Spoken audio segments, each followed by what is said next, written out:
Hello, everybody. Good morning. And it's time for the next exciting episode of the SITREP Podcast. What are we going to talk about today? Well, there's some big news in the industry. We're going to hit on those, talk about how do you get younger people into playing tabletop games and get them away from video games, and much, much more after this in 3, 2, 1. Big Duke 6 Eagle Thrust. Put on Cywar off. Sing it loud. Into the Romeo Foxtrot. Shall we dance? You are listening to the SITREP Podcast, your source for everything related to historical wargaming. Whether you are looking for the latest wargaming news, reviews, painting tutorials, or playthroughs, you will hear about it right here. So grab your favorite beverage or brush and let's hit it. Okay, welcome back. Let me throw some chat up. Oh, chat's already up. It's going to cover me up. It looks like on our screen here. Let me enlarge. Enhance. Look, now it covers you up, but it's just bigger. There we go. Hello, everybody. Welcome back. It's just going to be Dawn and I today. John. Who's John? I have no idea. Jim. Jim is playing his. Why is it looking like that? Hold on a minute. Our chat is all goofy. Morning, Rustin Beetle. Good morning. Yeah, I'm not sure why they changed the format of the software that we use for chat, and there we go. And so it screwed me all up. See, now it's foggy. All right, now it's not foggy. Foggy, but not foggy. Anyways, Jim is doing Saipan this morning. Chris is doing some computer thing, and Marty's honestly MIA. Haven't heard from him. So he might have fallen off a chair and can't get up. We might check on him. He is that age. So let's start off with some big industry news. Yeah. There's a couple things. And this is industry-wide gaming. Right. It may not necessarily be historical, but some big news. The first big news is the announcement by Atomic Mass Games and Asmodee that as of this year, after Adepticon, Star Wars X-Wing and Armada are no longer supported. Yep, no more production. They're no longer supported, meaning there will be no more rules enhancements, no more content, no more new anything. It'll be fan-driven, whatever. Yeah. I gotta be honest, this one shocked the hell out of me. Yeah. I mean, it's Star Wars. And now, granted, we definitely noticed at Adepticon this year, and even the last couple of years, that the space that the X-Wing and Armada games were being run in kind of got pushed like into a kind of a very private corner. Like, I'll tell you, when I went in there to take pictures this last year, I felt like I was going someplace I wasn't supposed to go. Mm-hmm. It was kind of strange. And now, granted, from what we heard from people, they said that the players actually liked it being that way. But it just, I don't know, it just felt weird. Yeah. Now, granted, when Adepticon moves this year and everything should be back under one roof, it probably won't feel like that. So, that may very well have just been a product of the space constraints that they've been dealing with Adepticon. But I don't know, man, to stop supporting.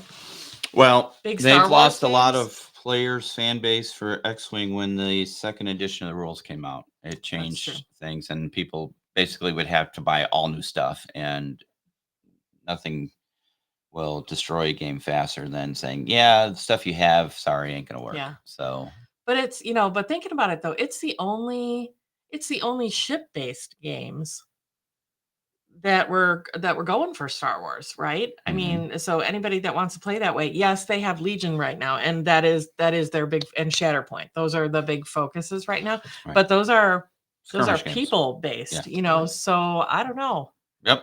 Well, I feel bad. Like I know people, like any game, really, people put hundreds, thousands of dollars into their stuff.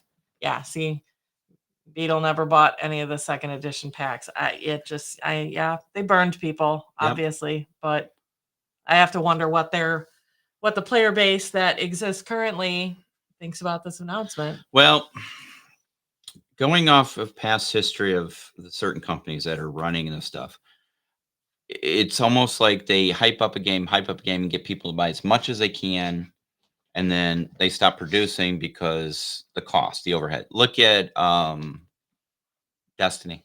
Yeah. Star Wars, the card game. Yeah. Boom, boom, boom. R.I.P. Destiny. I liked that game. And then all of a sudden, done. Right? Yeah.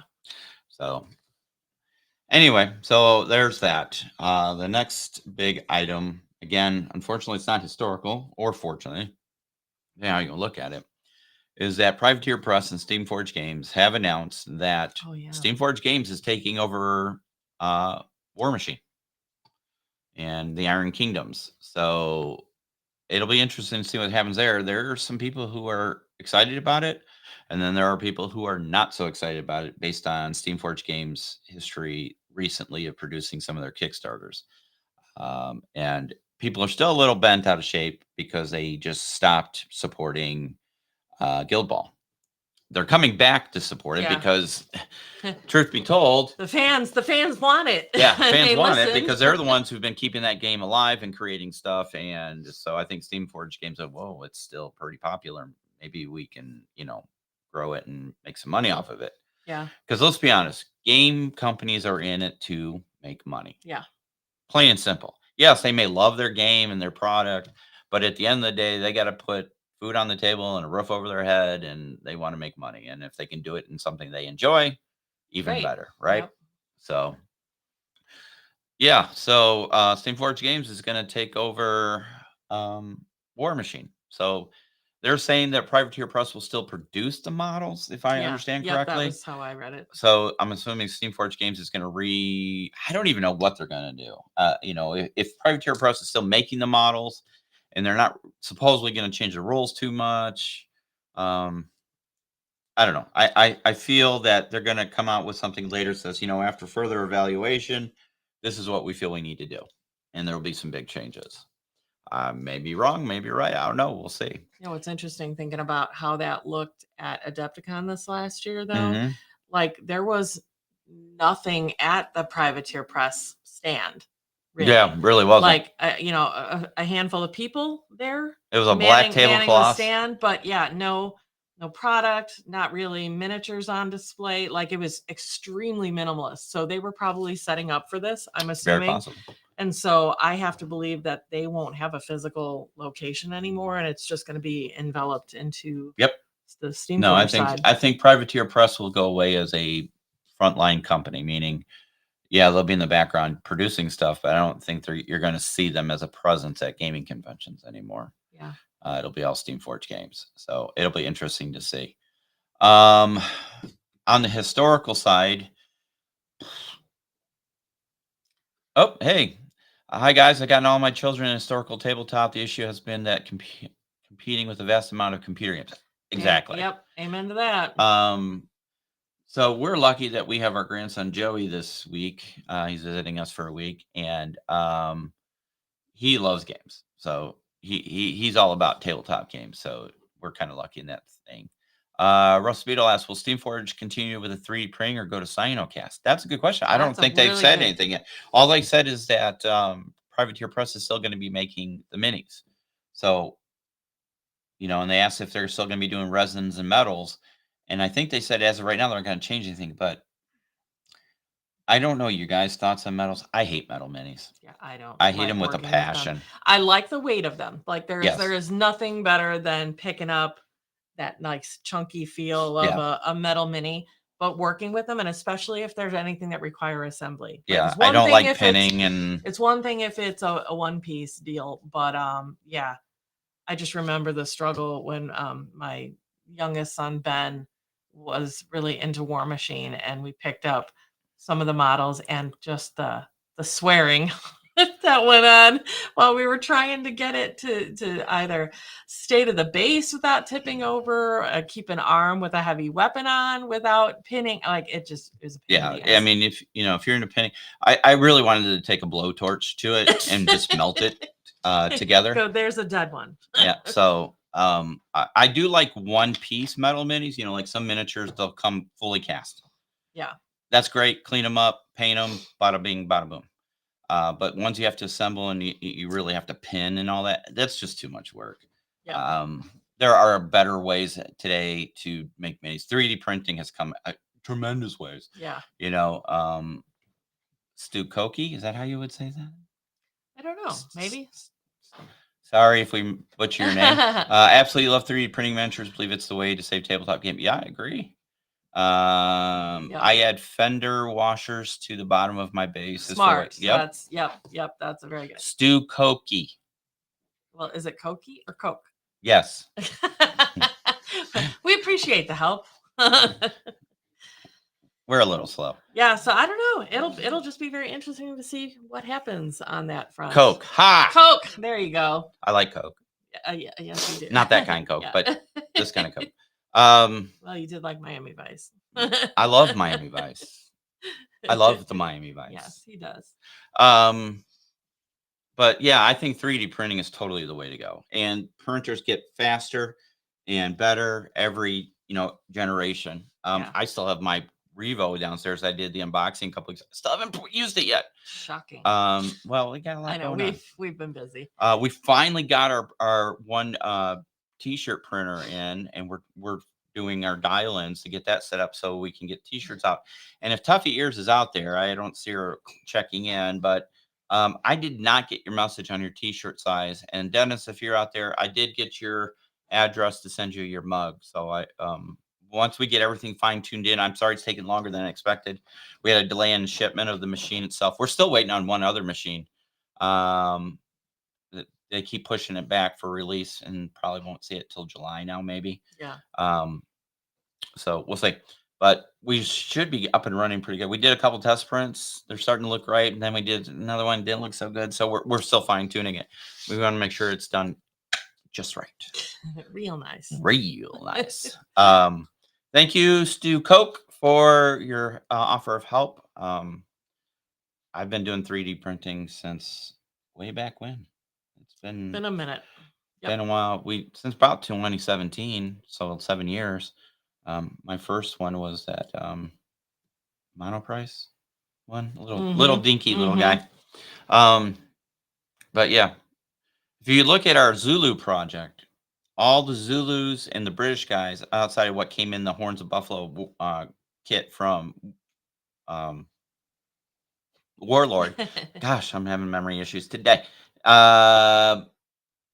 I printed on a resin printer. So I printed 400 Zulu warriors because I wanted to print 4,000 because that's roughly about how many were actually there. Just ran out of time. And but I did print. We did have a 1-to-1 scale for our British guys. So we where had the 100. hell would you have stored 4,000? We'd have figured it out. And so we ended up printing 400 Zulu warriors. I painted all 400. Thankfully, they're not too complicated when it comes to painting. Stu Coke, I still might reach out to you for some advice, if I run into some issues, because I haven't printed probably in the last almost 2 years. So yeah, definitely work with you on that. Historical side. So my grandson, Joe, and I have been kicking around what we're going to do for tomorrow's video. And that's true. Or the expense of because we just the hobby passed D-Day. We were thinking, well, originally we were going to do,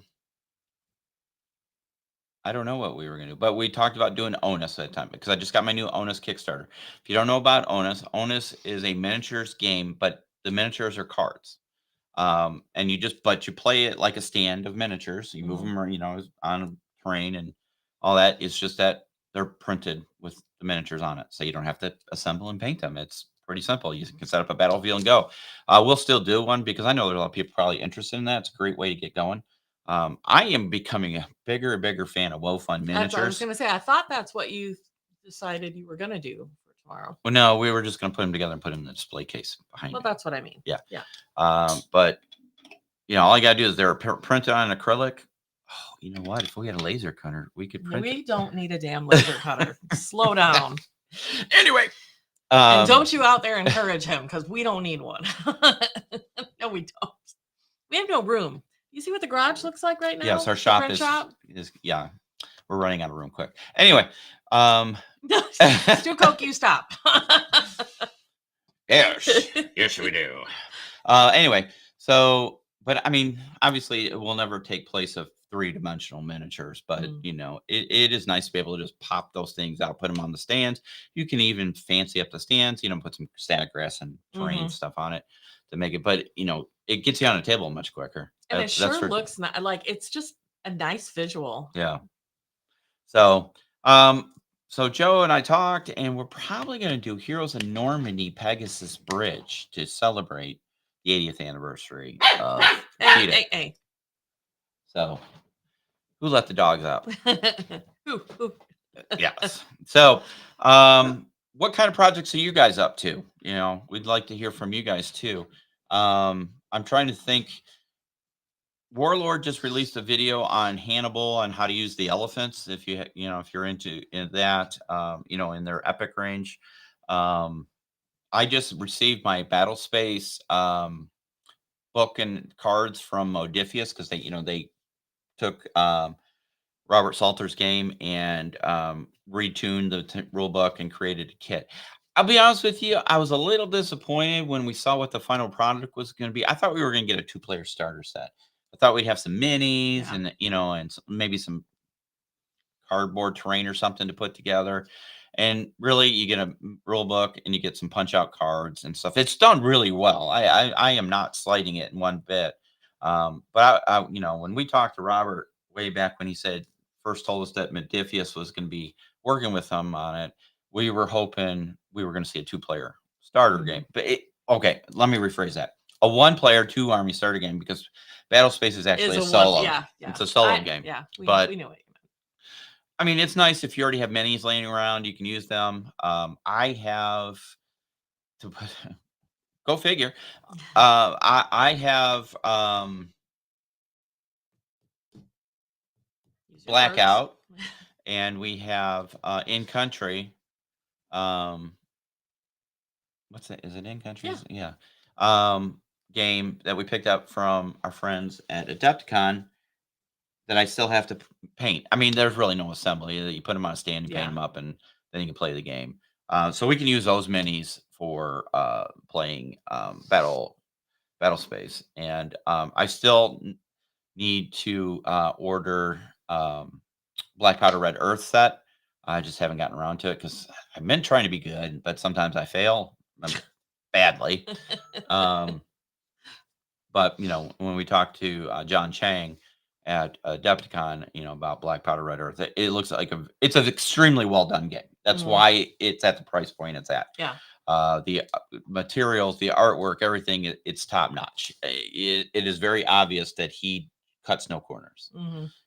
So we need to get that in. Rusty Beetle says Battleground Fantasy Warfare is a ring follow game that uses cards to represent easiest minis game to start. I have seen it, and I've been thinking about picking up a set because it is fantasy. I really do like fantasy games. Hence the pile of shame over here that has a lot of old world on it. That sounds way more up my alley too. Or you don't have to paint it. And they're cards, but it doesn't play as a card game. It plays a miniature. I know. But it's fantasy. Yes. Like you already have my interest. Yes, you can have. So I think there's the traditional elves and dwarves and orcs let's and get goblins. That Okay. Twist. Yeah, right. So, on a historical front, who's coming out? Their Kickstarter's coming out. Warlord's Kickstarter's coming out for what's that game that we talked to them about? You were going to ask me that. Shoot. Yeah, she's gonna look it up. But they got a new game coming to Kickstarter. I'm not sure why Warlord's going to Kickstarter with it. They pretty much said it's a pre-order. It's the board game version Yes. of Bolt Action. Yes. Right? Yes. Vanguard. There you go. So that's coming out. yeah, so it's kind of a board gamey. I'm not exactly 100% sure how it's going to play, Yeah. but historical. Also, there is Flying Pig Games. Has a couple games out there that I was looking at the other day. They're hex and counter games, but they're kind of modernized. If you're an Avalon Hill player, um, they have what is it? Let me bring it up here. I'll bring it up on the screen so we can all look at it together. Flying Pig Games. Yeah, accept all this stuff. All right, let me share this with you all.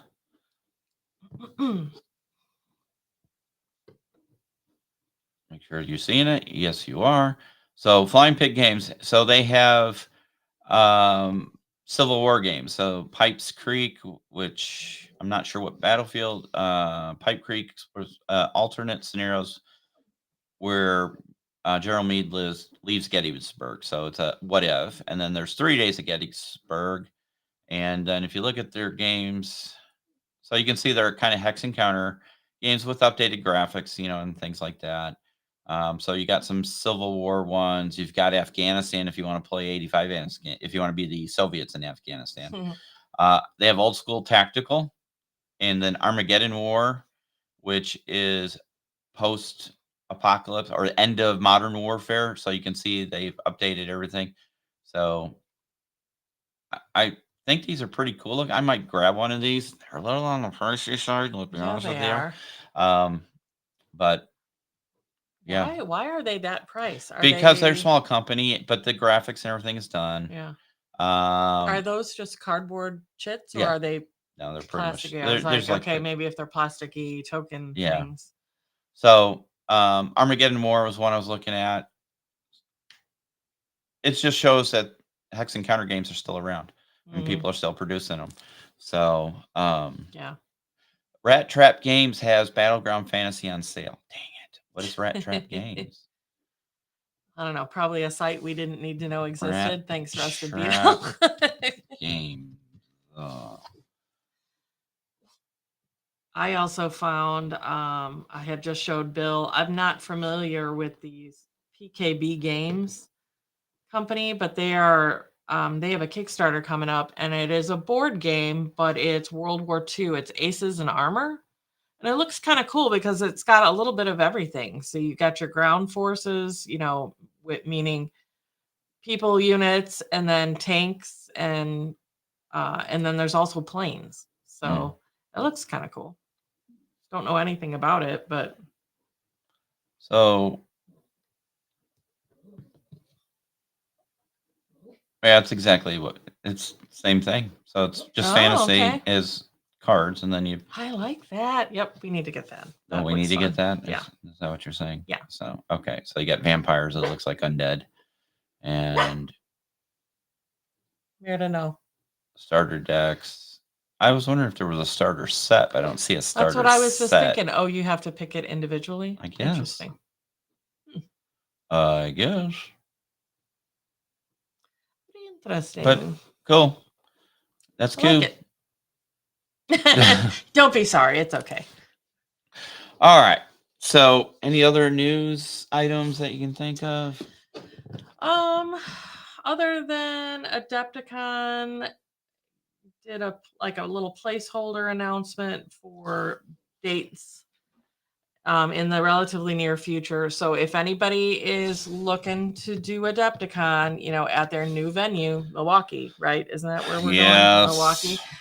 June 26th is when the hotel blocks are going to go live. So that is literally right around the corner. And if you are wanting to stay at one of those hotels that is directly connected to the Bard Center, you'll want to be paying attention and put that on your calendar. And then December is when the event cart preview will launch, and January 12th is when it goes live. So yeah. It's so wild that we have to plan this far ahead anymore. That's just kind of how it goes. But it gives you time to get into the brain space. And I guess, you know what, to be I'm fair, gonna be honest with you, I'm not thrilled about this. I mean, I know why they did it, but moving it out of the Chicagoland area, I feel is going to be a mistake.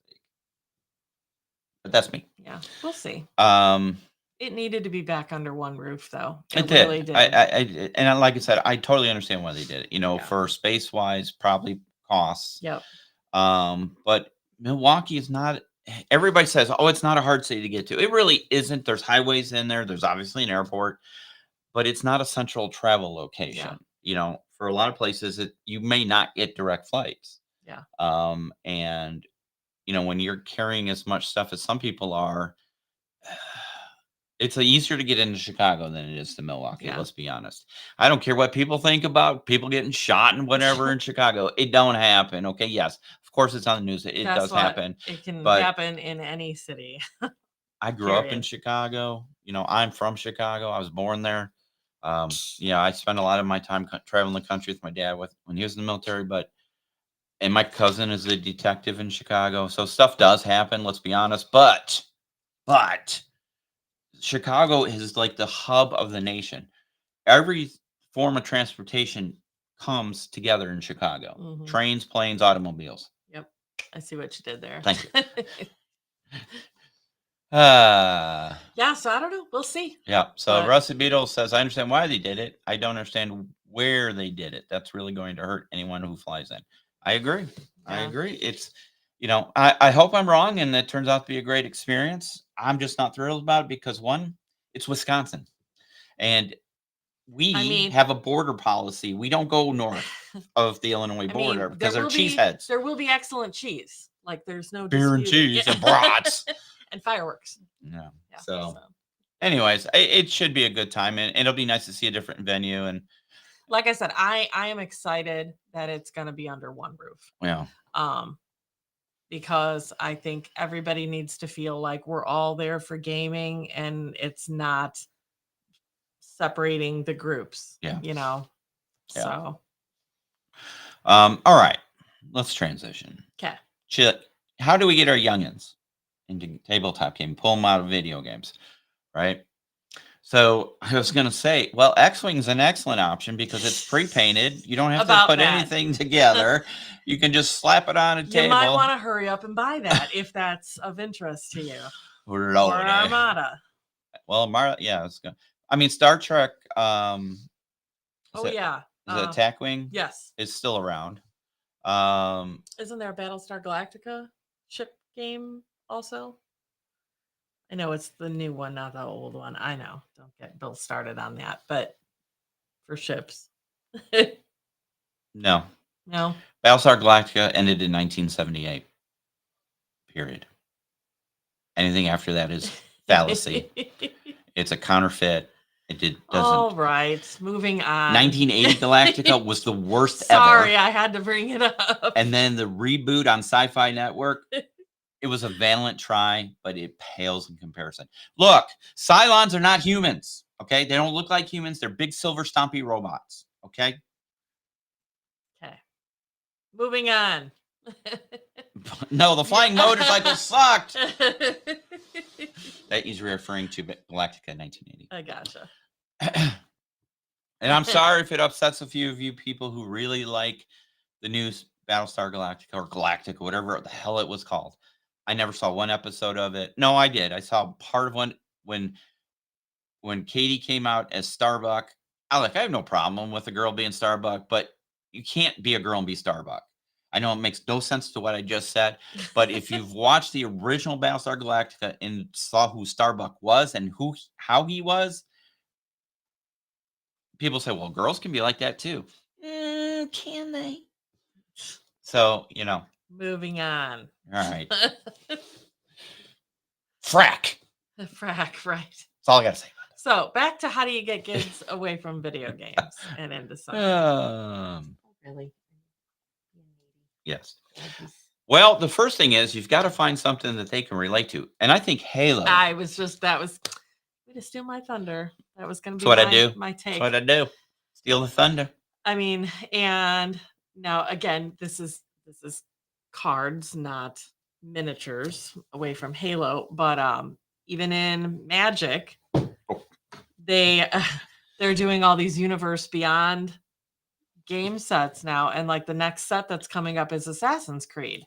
So these potential gateways away from the video presence and into having to be at a table with another person or people, like I think that's potentially a good sweet spot. Especially if they don't have a person in their lives that is like already ingrained in miniature game hobby Right. culture, you know. Right. But yeah, definitely Halo. Yeah, I think Halo is like the really good, the big win there, because it's not overly complicated. There's not a lot of minis. Like it's a pretty good launch point. Mm-hmm. I think if you're going to get kids these days, and now I'm generalizing, and I know this doesn't truly apply to every kid. It has to be something that's visually appealing that they can get into quickly. Doesn't take forever and a day to play.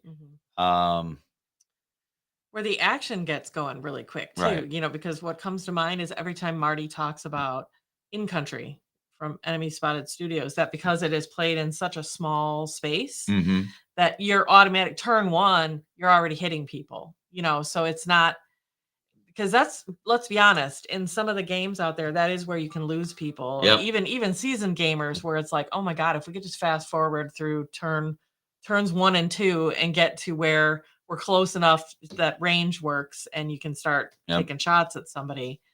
Because not everybody is, you know, loves the setup strategy part of getting into place and things. Yeah. You know, old ones with dice. He's 3D printing. I've only had one cup of coffee this morning. 3D barely printing noticeable. aliens, colonial marines, and helldiver models for some kids to introduce them to sci-fi skirmish gaming. That's another. I mean, I think they're making another Aliens, aren't they? Or redoing it or something. I thought I saw something, but I don't know. The Aliens game that came out, I think, isn't Gale Force 9 doing an Aliens game now too? Because Protoss did Aliens versus Predator, and we know how that turned out. But that's a shame too, because those minis were Protoss isn't actually a really good minis producing company. So Dawn worked with them for her mini. So yeah, it really, you've got to get some good IPs, you know. Obviously Lord of the Rings, you know, if you've got kids that are really into the high fantasy stuff, Lord of the Rings stuff is good. Historicals are a challenge, guys. Yeah, Gale Force 9 does have aliens. Yeah. That's our problem, truly, is that how do we get younger people? You know, we've talked about this on the podcast before. Russell Beadle says, do you need an IP? If you're getting somebody from the video game world to come to the miniatures realm, more than likely, I think, unless you're going to go down the road of GW. Right? GW Not is the a huge side. presence. No. You know, it has a huge presence. Let's be honest. You know, there are game companies that come and go. There's IPs that come and go. Star Wars X-Wing, but 40K is still around.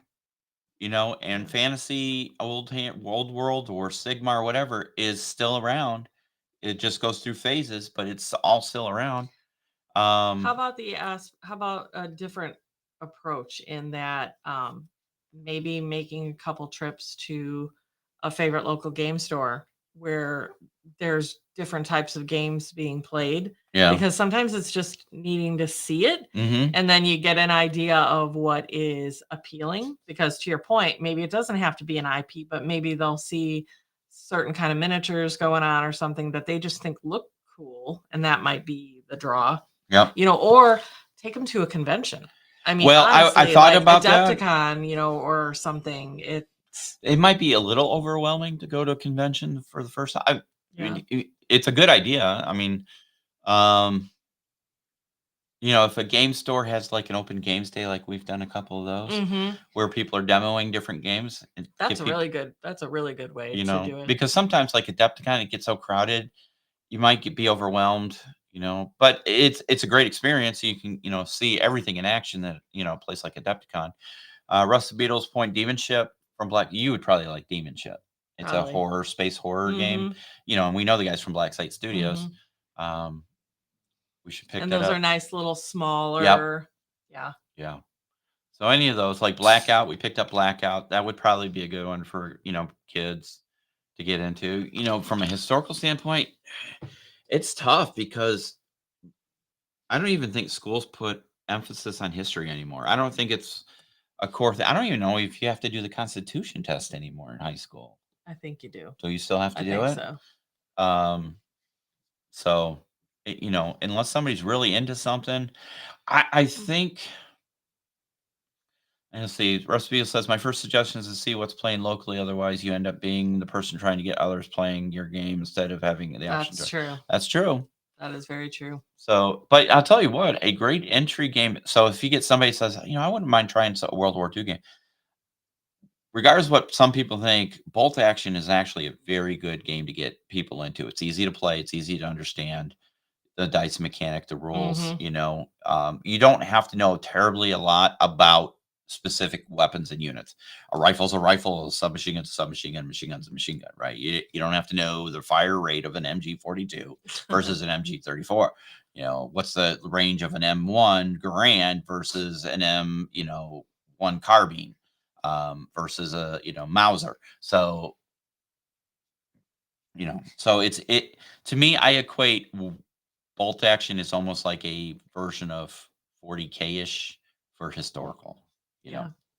and it's expandable. You can grow into it. I know Dennis plays Bolt Action quite a bit. I used to play it. We actually the first time we ever played against each other, she beat me. Did, which is extra hilarious because Not really, not my but thing.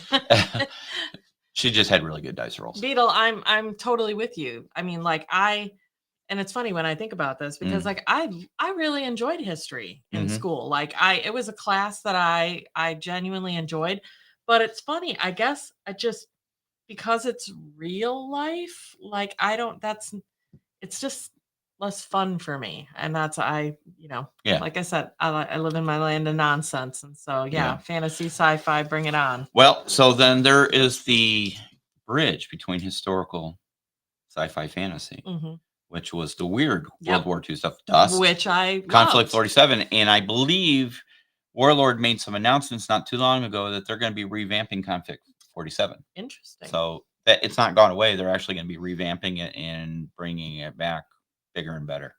Some news on that. I'll see if I can find it later. Gaslands. That's an interesting idea. That's yeah. I mean, if you like the post-apocalyptic car racing, bash them, smash them, it's a good one. If you want a good game to get kids into historicals, you got to go to Ancient Rome. I do love that game. Yep. She knows what I'm talking about. I do.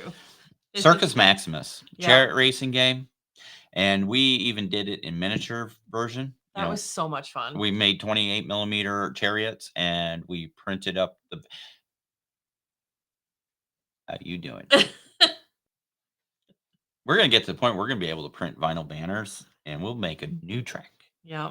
And we printed the game board of Circus Maximus on a 16-foot long. Was it 16 feet long? It was ridiculous. 12 to 16 feet long.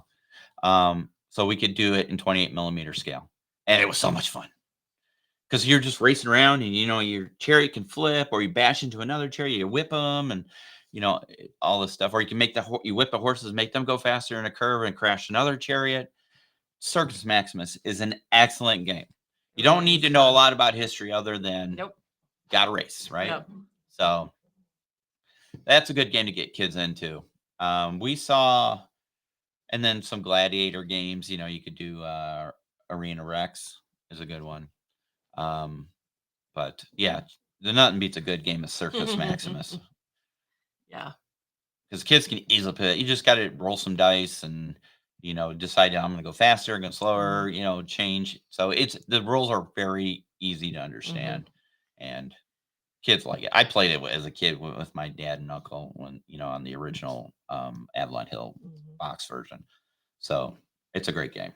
But I mean, then there's, then there's more things along the lines of the role-playing type style games and like Hero Quest, something like that, that potentially not only puts you into playing a game that where you're physically in the room, with people, but it potentially puts the idea out there for how do you feel about the whole role-playing component of it, and then you could potentially transition into D&D or any other kind of role-playing game from there. So Another good historical game would be Blooded Plunder. I'm looking at the box right now. Yep. It's sitting right next to me.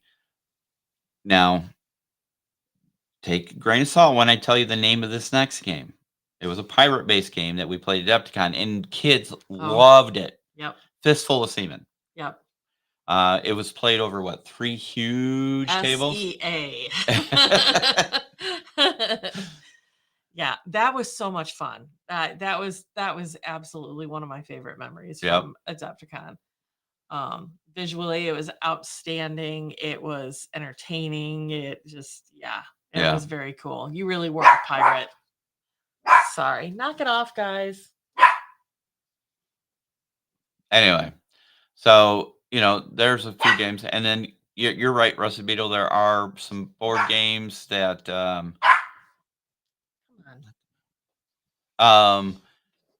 with minis. What is over to your left? Some of your collection to my left. Over this way or that? Oh, this way. This left. My left. Well, we have Lord of the Rings, the Fantasy Flight game. We have Hero Quest. We have Lord of the Rings. We've got BattleTech. We've got the One Ring. We got Star Wars Shatterpoint. There's some Catan. There's 40K Leviathan. Oh, we got a whole bunch of stuff. So, yeah, those are some of our collection. We have to redo our room. So, our game room. So, we're getting there. Sorry, Don's taking care of our 2 young puppies. But yeah, how do you guys get people to play your games? Whether they're younger or older. Sorry about the mess on the table. Don's going through a card reorganization. 30 millimeter pirate ships are a great focal point, and 3D printing are making them very accessible. Our friend Tom Tullis at Fat Dragon Games just had a successful Kickstarter for his Dwarven Dungeon stuff. So if you want to get people into playing some fantasy, even D&D and stuff, he's got some great minis and stuff. And all his stuff he designs to be printed on FDM printers, not even resin. And the amount of detail he's able to produce and the settings he sends you and all that stuff is really nice. So that's another thing. Who doesn't like a good dungeon crawler, right? That's an excellent way to get people into it. And there was a couple historical-based dungeon-ish crawlers. What was that game from Mythic? Remember the one where you were the World War II guys going through that castle or whatever, like a dungeon crawler? We backed it. I just can't remember the name of it. I can't remember. I'll see if I can look it up. You talk. The only thing I can think of is not Joan of Arc. No, right? Not Joan of Arc. It come to me. Short name. I don't know. I think the pirates are a pretty solid way to go. Yeah. I mean, again, I guess partially it's knowing your audience, right? Who are you trying to get this to appeal to? Because right out of the gate, theme-wise, you'll probably have a good sense of the right and the wrong way, to approach it. So. Yep. Pretty cool. Are you trying to scroll back through your endless Kickstarter list? Well, it's not showing all my Kickstarters, though. There we go. Reich Busters. Oh, I forgot about that one. Yeah, that's true. Yeah. That's very true. We actually got that Kickstarter. Yeah. Did we do anything with it? I don't think we did, but we looked at it. We did. We were like, yes, that is a Kickstarter. I think we played it once. Yeah. I think I remember playing it once. Yeah. So there's that. But anybody have any? Let's see. Is it on the Wheel of Fish? No, because we don't own it anymore. Yeah. No, So we do not. where is our wheel? Oh, we have to put our games. Yeah. I have to put it together so we can start the wheel of games. Games. Mhm. Yeah. So we can start getting that going. We've just been in a really hectic, it's been hectic around here. Like I said, we're trying to get the print shop up and running so we can start doing some awesome designs and things like that. And other than that, just trying to reorganize here so we can concentrate on getting some games done. And Jim's playing Battle Saipan today, and he'll film that, and I think he'll have that out next weekend. I think he said. Yeah. And then tomorrow, Joey and I will probably do Pegasus Bridge, and yeah, we just got a lot of stuff going on. Mhm. I think the biggest way to get kids involved in tabletop gaming is just getting them involved in, with you, spending time with them and saying, Yeah. hey, let's do this. You want to try and paint? Do you want to try and build something? Do you want to play a game? Truly, that's what's going to get people involved versus, Mhm. them sometimes expecting them to just come on their own and be interested. Mhm. You really got to put the idea into their head and, the excitement of it. I do think it's important also. So like from 2 points of it is that you either pick a game, like we said before, that is kind of a smaller, more compact thing in that the action starts immediately when you start playing the game. Yep. Or you commit to only doing like the intro scenario of something, Right. because that's another downfall. Because we know how some of our games are, right? Where like they can just take a pretty good amount of time. And if somebody is not going to end up really being into it, then you're probably digging a bigger hole in terms of not wanting to set them up for success to be open to try other things Right. either. So it's about, getting them in there, getting action going with it, get a feel for what they like to do. HeroClick needs to be I think they did. I just saw something this morning about HeroClix on Facebook. Let me see if I can bring it back up. Our kids never really did HeroClix, did they? I didn't really don't- know about it. I mean, I remember. I remember looking at Yeah, it. because WizKid had this thing about Oh, that's cool. George Washington undead or something like that. Yeah, I think HeroClix is making some kind of comeback or something Because like it always that. had it always had a pretty big showing at Gen Con. Mm-hmm. I know nothing about it, to be honest with you. So, Yeah, that's cool. but I hear a lot of kids, it's a collectible thing. It's not cards. I'm fine. Okay. doesn't even make me twitch. It's okay.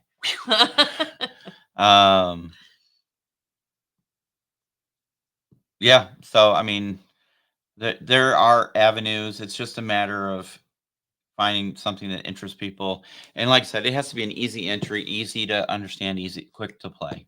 Yeah. Some kids just don't want to put models together. I don't even know the industry anymore as far as like scale models. I remember as a kid, I build airplanes and helicopters, and I built the aircraft carrier. I think it was the Enterprise. Might have been. Yeah, I think it was the Enterprise.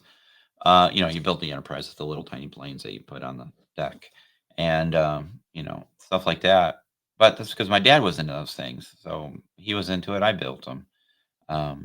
My kids didn't do models. I kind of feel like it might be a bit of a lost art in terms of you really have to have the right family base that has always been into building models to continue doing that. Because I don't look at that one model store that we went to on the other side of town, and it didn't last very long. That was a Gundam store. It's already not there. All they sold was Gundams. That's true. They had a couple of other things, but it was 90% Gundams. Yeah. And you think with the younger guys around a military base, because we live outside of Fort Campbell, that everybody was in the Gundams now, that place would be hopping. But because we went in there to look for paint. I was looking for paint sets, and they really didn't have much for paint sets. I think they had some testers stuff, which is fine, but it's not what I wanted. Yeah. So and they sold Gundams. I didn't really care about Gundams. It's not my thing. It's not my jam. The closest I got to Gundams was Oh no, don't bring it up. BattleTech. No, it wasn't BattleTech, right? What was the other game? The one where the airplane changes into a robot. It was a cartoon. Transformers. No, not Transformers. It was now I can't remember what it was called. Robotech. Exactly the one I was like, no, don't bring it up. Why? Yeah. We're not gonna get dinged. Yeah. So anyways, that's probably as close as I got to Gundams. Yep, Robotech Yep. Macross. Yep. I used to watch that show after school, and I actually had one of the models. Oh, yes, we don't want to bring up the Kickstarter. That's what I was Yes. trying. I was like, just leave it. Yeah.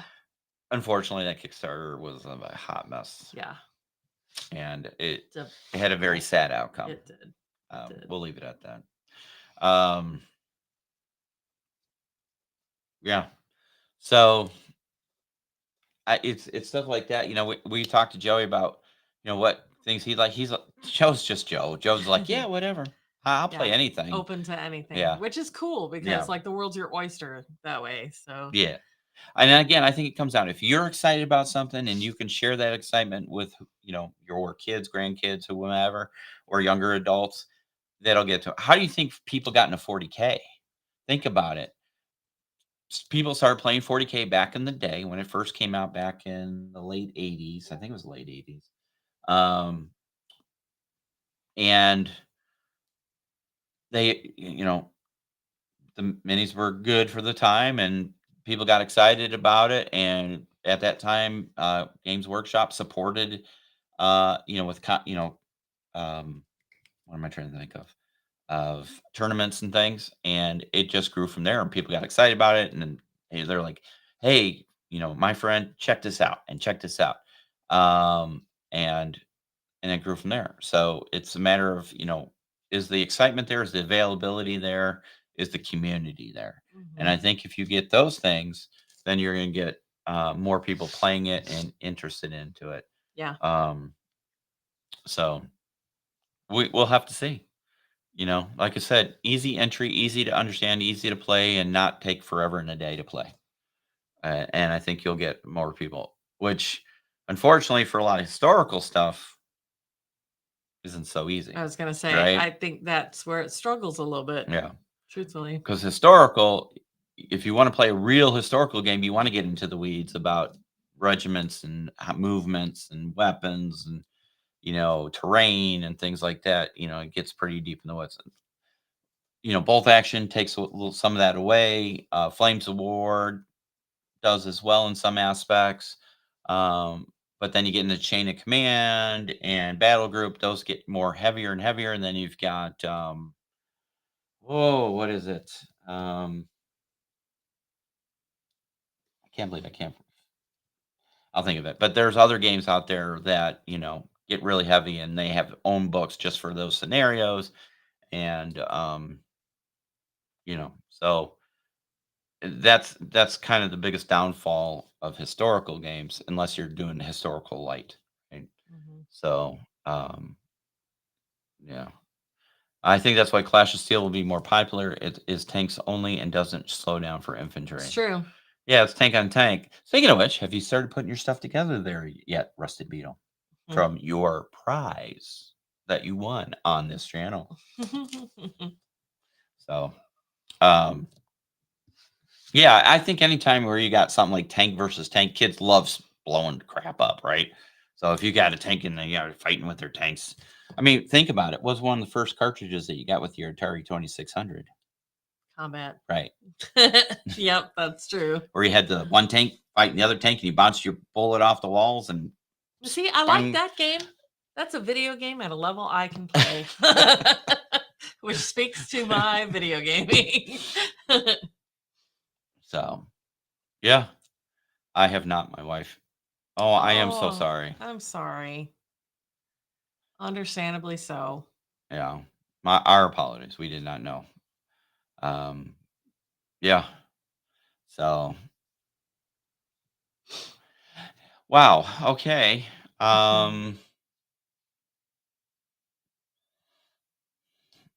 You got anything else? I think that's all the goodies I brought with to the show today. Yeah. Oh, you did talk about gas? I did. Yeah, I go ahead. did Talk not. about that. One more news thing. So, anybody that likes their post-apocalyptic Is that Black Site? games, it is. This is not a test, which is a game from a good friend of ours, Joey McGuire, has been picked up by Blacksite Studios, and they are releasing a second edition, and it will be July 12th. It says it will launch on. Does that mean it's going to be a Kickstarter? I don't see them use the word Kickstarter here, but I picked it up on their Facebook page. I don't know if it's on their regular website. Okay. Yeah, I don't know. But that one has always had it's a beautiful rule book. Like if you're, those of us that we like our rule books, right? If some of the people, if you don't, even if you're not playing a game, but you're one of those people that likes to collect the rule books, this is a very well done rule book. So backroom event. Oh, okay. So not Kickstarter, but just that's cool. It's good to see some of these games getting picked up by another game company so they don't die and go away, And darn well, Blacksite will do a phenomenal board for this game. Yeah. Like their terrain setups that they do for demos at conventions are incredible. Yes, mini agnostic, correct. Yep. So if you like your post-apocalyptic stuff, it's a good game. It's been around for quite some time, and it's good to see. To be honest with you, I kind of forgot about it. Yeah. So Cool stuff. So I know this was kind of a light show. Hopefully we can get back into some meat and taters in our next show and hit some stuff heavy. What do you guys think about a mixed format of I know, we built our audience on historicals. I kind of like having a mixed format of, historical and everything else. I don't want to just become another gaming channel where we talk about whatever. I do still want to have historical like, do we do half of the show historical only and half the other stuff, or do we just see how it comes and goes and ebb and flow? Give us some feedback and let us know. We would appreciate it. I'd like to get some more stuff and I'd like to start, posting in the show some of the stuff we see in the Discord, like minis and projects you're working on and stuff like that. We've done that in the past. That would be really cool. I think that definitely should come back. So, and we'll go from there. We appreciate you following along with us today. Yeah. Have a great weekend. Happy Father's Day. Happy Father's Day to all everybody the dads out there. No matter where you are in the world. And keep on playing those games. You want to take us out? Sure. Thanks for hanging out with us, everybody. See you later. You have been listening to the SITREP Podcast. We hope you have enjoyed the show. Make sure you like and subscribe to all of our channels on Facebook, YouTube, Twitter, Twitch, and Discord. Remember to join us every other weekend for a new episode of the podcast, and don't forget our other programming on Wednesdays and Sundays. Thanks for listening.